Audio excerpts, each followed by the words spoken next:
Israel Iran के खिलाफ है, ईरान अमेरिका के खिलाफ है, अमेरिका पाकिस्तान के साथ है, पाकिस्तान इजराइल के खिलाफ है। भारत पाकिस्तान के खिलाफ है लेकिन इजराइल के साथ है। रूस भारत के साथ है लेकिन इजराइल के खिलाफ है न चक्रव्यूह। दिमाग का दही कर देने वाले इस जियोपॉलिटिकल सिनेरियो में अगर ये लड़ाई बढ़ती ही जाती है तो भारत किस पाले में जाएगा, जरा सोचिए। ऑपरेशन सिंदूर के बाद से भारत को जितनी टेंशन पाकिस्तान ने नहीं दी, उतनी अमेरिका और उसके बड़बोले राष्ट्रपति ट्रंप ने दे रखी है। और व्हाइट हाउस में उस जनरल को दी गई दावत ने तो जख्मों पे नमक का काम किया है, जिसे पहलगाम नरसंहार का मास्टरमाइंड बताया। एक तरफ लोकतंत्र की दुहाई देने वाला अमेरिका पाकिस्तान की निर्वाचित सरकार को नजरअंदाज करके वहां के मिलिट्री चीफ को स्टेट हेड के समकक्ष लंच देता है और ऊपर से भारत को चिढ़ाने के लिए कहता है आई लव पाकिस्तान। ऐसे में भारत के लिए एक गंभीर प्रश्न आ खड़ा हुआ है कि ईरान पर अमेरिकी हमले के बाद अगर ये लड़ाई आंशिक या व्यापक वैश्विक युद्ध में तब्दील होती है तो भारत किस तरफ से लड़ेगा। सहज बुद्धि कहती है किसी की तरफ से वो तटस्थ रहेगा, लेकिन ये संभव नहीं है। सुपरसोनिक और हाइपरसोनिक मिसाइलों के जमाने में जहां हालात पल पल बदल रहे हों, कोई देश तटस्थ रहने का दावा नहीं कर सकता। उस पर से तब जब आपका जानी दुश्मन पाकिस्तान, जिसे पहले से आपके सबसे बड़े शत्रु चीन का समर्थन प्राप्त है, अब दुनिया की सबसे बड़ी ताकत अमेरिका की गोद में जा बैठा है। और उस पर से उसका बेलगाम जनरल डंके की चोट पे कह रहा है कि भारत के टुकड़े करके 1971 की हार का बदला लेंगे।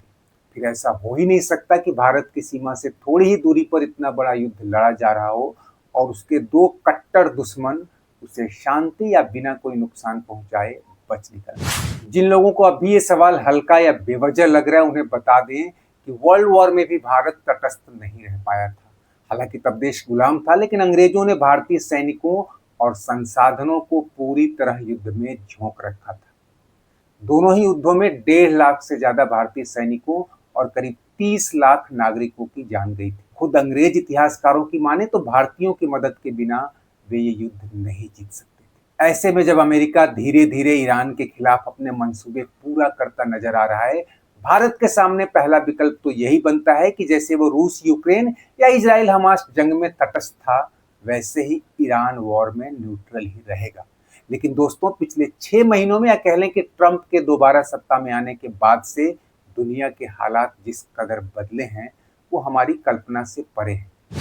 इसलिए हम उस तेजी से नहीं सोच पा रहे कि इस वॉर में हम कहां जाएंगे या हमें कहां होना चाहिए, और उस आशंका को भी नहीं फटकने दे रहे कि अमेरिका, चीन और पाकिस्तान के बीच कहीं भारत एक बेजुबान जानवर की तरफ पिस तो नहीं जाएगा। आइए सबसे पहले खुले दिल से सोचें कि बदले हालात में क्या कुछ हो सकता है। ये तो सच है कि ऑपरेशन सिंदूर में हमारी सेना ने जिस बहादुरी और तकनीकी कौशल के साथ पाकिस्तान को पीटा, उसमें ट्रंप ने केवल अड़ंगा ही नहीं लगाया बल्कि हमारी जीत के शौर्य पर पानी फेर दिया। एक तरह से उसने हमारी सैन्य जीत को कूटनीतिक हार में बदल दिया। और आगे के लिए जिस तरह वह पाकिस्तान से अपने रिलेशन रिसेट कर रहा है, हमारी चुनौतियां दोगुनी बढ़ गई। ऐसे में पहले तो ये ध्यान देना होगा कि पहलगाम हमले की निंदा करने वाले देशों की तो कमी नहीं थी, लेकिन ऑपरेशन सिंदूर का किसी एक देश ने खुलकर समर्थन किया था तो वो इस्राएल ही था। यहाँ तक कि हमें जिस रूस से ऐसे समर्थन की दरकार थी, उसने भी तटस्थ भाव ही दिखाया।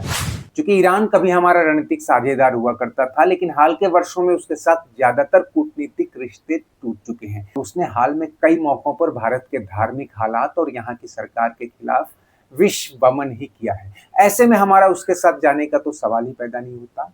लेकिन कहते हैं ना, दुश्मन का दुश्मन दोस्त होता है।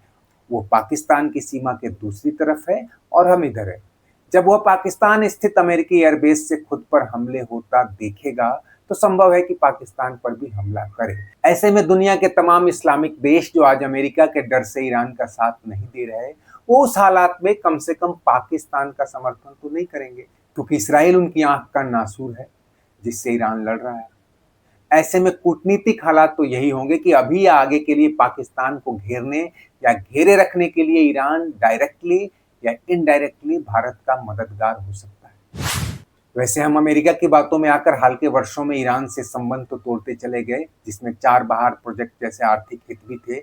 लेकिन अमेरिका ने हमें क्या दिया? उसने तो हमारे सबसे बड़े दुश्मन को आई लव यू बोल दिया। तो एक तो हमें इसराइल का विरोध नहीं करना चाहिए, लेकिन इस युद्ध में किसी भी सामरिक या कूटनीतिक मदद से पहले अमेरिका से पूछना होगा कि तुमने हमें क्या दिया या क्या दोगे, या तुम्हारे किस भरोसे पर हम तुम्हारे साथ खड़े हैं। यानी हमारी कोई मदद बेशर्त नहीं होनी। रूस बेशक ऑपरेशन सिंदूर के दौरान तटस्थ दिखा हो, लेकिन वो भारतीय साझेदारी का महत्व समझता है। खासकर ये भी कि यूक्रेन हमले के बाद जब अमेरिका और यूरोप ने उसके खिलाफ तमाम तरह के आर्थिक और वित्तीय प्रतिबंध लगा दिए थे, भारत ने तेल खरीद से लेकर कई आर्थिक मोर्चे पर उसे बड़ी मदद पहुंचाई। ऐसे में वो भारत से मुंह तो नहीं मोड़ेगा, खासकर तब जब अमेरिका से हमारे रिश्ते कम से कम ट्रंप के इस टर्म के लिए खराब हो चुके हैं। चीन अनप्रेडिक्टेबल है, सीमा पर वो कब क्या कर दे कुछ कहा नहीं जा सकता। वह पाकिस्तान का भी सबसे बड़ा मददगार है, लेकिन उसका दिखावा उतना नहीं करता जितना अमेरिका कर रहा है। कम से कम कश्मीर मामले में चीन ने चुप्पी की ही नीति अपनाई है, और अब जब टैरिफ वॉर के बीच उसे भारत जैसे बड़े बाजार की जरूरत है, आसार यही है कि वो रक्षा मोर्चे पर भारत को शायद बड़ी टेंशन नहीं देने वाला। और हाँ, ये भी गौरतलब है कि ऑर्गेनाइजेशन ऑफ इस्लामिक कॉन्फ्रेंस के 57 में से 22 देशों ने, जिनमें पाकिस्तान भी है, लिखित प्रस्ताव में ईरान पर इस्राएली हमले की निंदा तो की है, लेकिन किसी ने उसे सैन्य सहायता या हमले। सबसे दोहरा रवैया तो पाकिस्तान का है। इस्लामिक बिरादरी में मुंह दिखाने के लिए वह इस्राइल पर आग बबूला तो जान पड़ता है, लेकिन उसका जनरल अमेरिका की गोद में बैठकर उसके हमले का मार्ग प्रशस्त। ऐसे में समझदारी तो यही है कि तब तक इस युद्ध से दूरी बनाकर रखी जाए जब तक आखिरी विकल्प खत्म न हो जाए, और कोई भी निर्णय पाकिस्तान और चीन से आने वाले खतरों और उनसे निपटने वाले उपायों के मद्देनजर ही किया जाए। अगर ये युद्ध विश्व युद्ध में भी बदल जाए तो भारत का रवैया तटस्थता वाला ही रहना चाहिए, जब तक कि सीधे उस पर हमला नहीं होता। जर्मनी के फेडरल इंटेलिजेंस सर्विस के पूर्व वाइस प्रेसिडेंट एडोल्फ एडम ने जियोपॉलिटिकल एनालिटिक्स वाले एक जियोग्राफिकल इंफॉर्मेशन सिस्टम के आधार पर कहा है कि अगर तीसरा विश्व युद्ध हुआ तो पश्चिमी उदारवादी और पूंजीवादी देश जैसे America, Canada, UK, Europe, Japan और ऑस्ट्रेलिया आदि एक तरफ होंगे, जबकि दूसरा खेमा मिडिल ईस्ट के एथनिक और रूस व चीन जैसे वामपंथी या अलोकतांत्रिक देशों का होगा। लेकिन एक तीसरा खेमा भी होगा जिसमें अधिकांश विकासशील देश होंगे। जाहिर है भारत के लिए तीसरा खेमा ही सबसे मुफीद होगा। हमें नहीं भूलना चाहिए कि गुलाम भारत को अंग्रेजों ने भले ही 2 विश्व युद्धों में घसीट लिया, लेकिन अमेरिका और रूस के लंबे कोल्ड वॉर के बीच भी भारत ने गुटनिरपेक्ष आंदोलन की बागडोर थामी और तीसरी दुनिया को राह भी दिखाई। वैसे अमेरिकी मंसूबों के दम पर थोपे गए इस युद्ध का भारत के लिए कई आर्थिक नुकसान भी हैं।